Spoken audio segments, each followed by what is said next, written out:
ingat ya Bu, waktu Ibu kecil, Ibu pernah kecil kan Bu? Pernah. Pernah? Ibu nggak pernah kecil? Oh pernah, alhamdulillah, kirain nggak pernah kecil.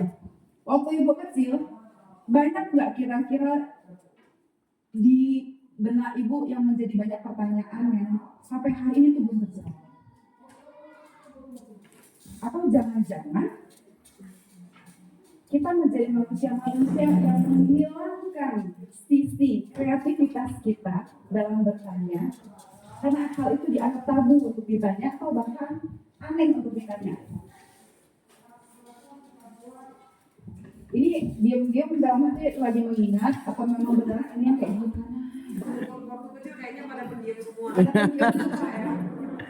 Ingat Bu, kalau dari kita kecil kita tidak menuntaskan rasa penasaran kita atau rasa intelektual kita, maka ketika kita dewasa akan muncul alam dewasa yang kekanak-kanakan. Meja nih, meja. Maka tidak apa-apa Bu kalau kita masih punya banyak pertanyaan. Oke, saya coba mengelaborasi ya. Kalau di kelas moderasi sering saya tanyakan, dan itu nggak apa-apa. Kenapa? Karena Nabi Ibrahim juga adalah nabi. Nabi Ibrahim itu adalah nabi kita semua ya. Adalah nabi yang bertanya, dan Allah itu senang dengan umatnya, dengan hambanya yang bertanya. Karena dalam agama kita bertanya itu berarti kita berpikir. Kalau kita nggak pernah nanya, justru kita nggak pernah mikir. Enggak saya yang ngomong. Oke, saya mau nanya, Pak, Bu, Kita coba ya, Pak. sekarang di usia Bapak dan Ibu kira-kira usia berapa? 17. Ya, 17. Ya, saya dengar 17. Pernah nggak di fase usia Bapak dan Ibu itu, Bapak itu semuanya bertanya, benar nggak sih Tuhan itu benar-benar ada? Pernah nggak? Pernah nggak? Jujur? Pernah. Nggak? Pernah. Benar nggak sih Tuhan itu benar-benar ada? Kita sendiri merenung, pernah nggak berpikir benar nggak sih Tuhan itu benar-benar ada? Pernah? Kenapa? Oke, pasang. Sampai itu jangan sampai meragukan ya. Ada? Nggak ada. Ini diamnya apa? Nggak apa-apa kok kalau memang pernah meragukan, karena saya pernah di fase itu. Saya meragukan Tuhan itu benar ada atau tidak. Tapi ketika saya berpikir, merenung, nggak mungkin alam itu tercipta kalau tidak dikonsep sedemikian detailnya. Maka saya yakin Tuhan itu ada.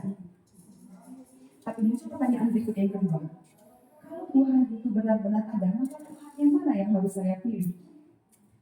Pernah bertanya seperti itu dalam hati? Kalau nggak ada, kita pulang nih. Kalau apa-apa nggak ada. Benar nggak Tuhan itu seperti adalah Tuhan yang saya pilih?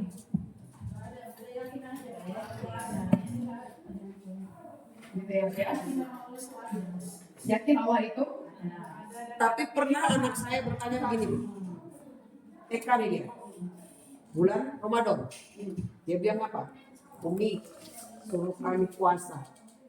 Tuhan puasa nggak? Ya, iya.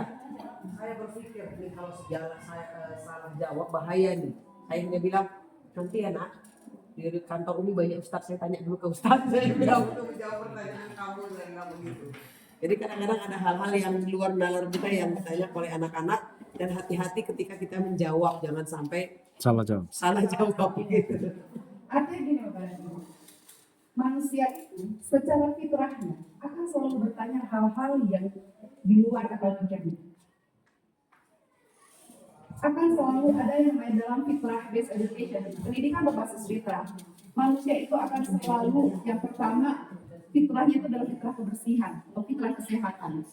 Yang kedua fitrahnya fitrah apa? Keimanan. Kalaupun dia diletakkan di tempat yang antah berantah tanpa manusia sekalipun, dia akan beriman kepada Tuhan. Walaupun mungkin dia menyebutnya Tuhan itu entah apa, tapi dia percaya bahwa manusia secara naluriah itu akan memilih suatu zat yang transcendental untuk disembahnya. Sekarang kita bertanya lagi.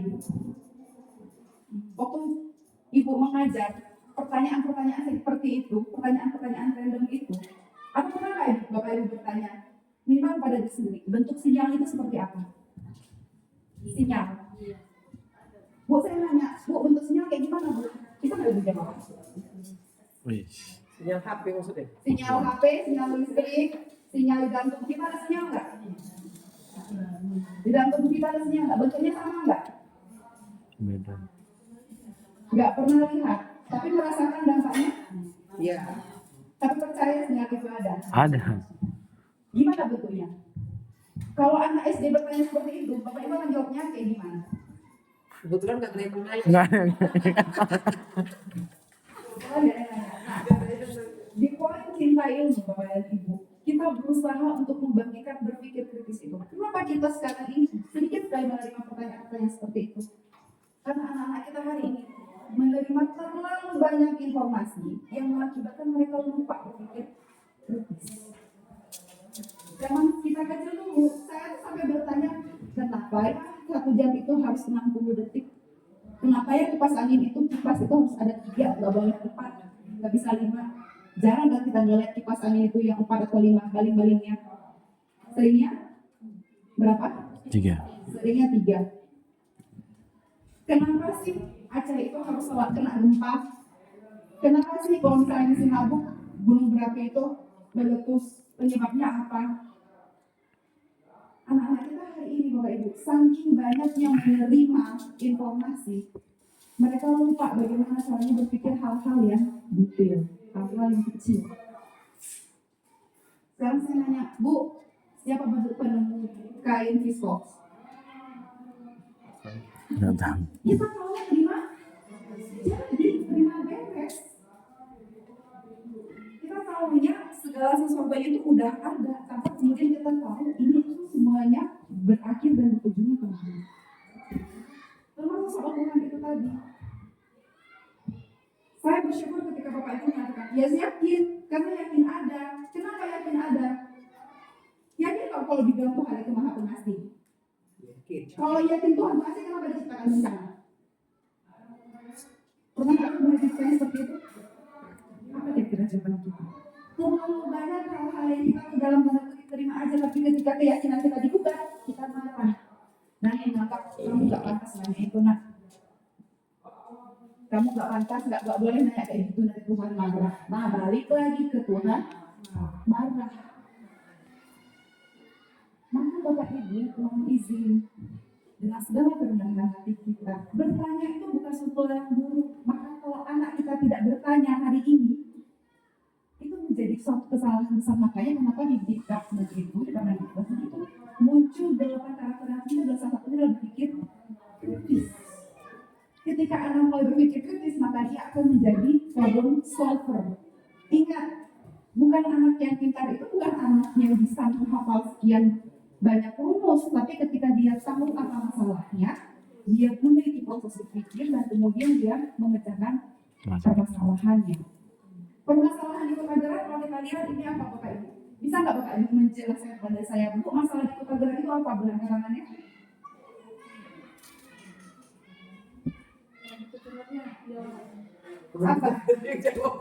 Apa yang masalah yang terjadi di Kota Gerak? Boleh Bu Desi, apa masalahnya? Seperti yang dibilang Bapak Kepala Sekolah tadi Bu, di Direktur Pendidikan memang seperti itu karakter anak-anak Bu. Jadi sering menambah-nambahi orang tua, itu yang membuat akhirnya mereka bertengkar, terus ya membuli gitu. Kemudian pernah juga di kelas itu dia mengganggu temannya, dilihatnya temannya itu seperti agak lemah, itu yang diganggunya terus gitu loh. Jadi temannya langsung nangis gitu dan ngadu ke kami, udah kami nasihati juga, tapi masih berlanjut juga seperti itu.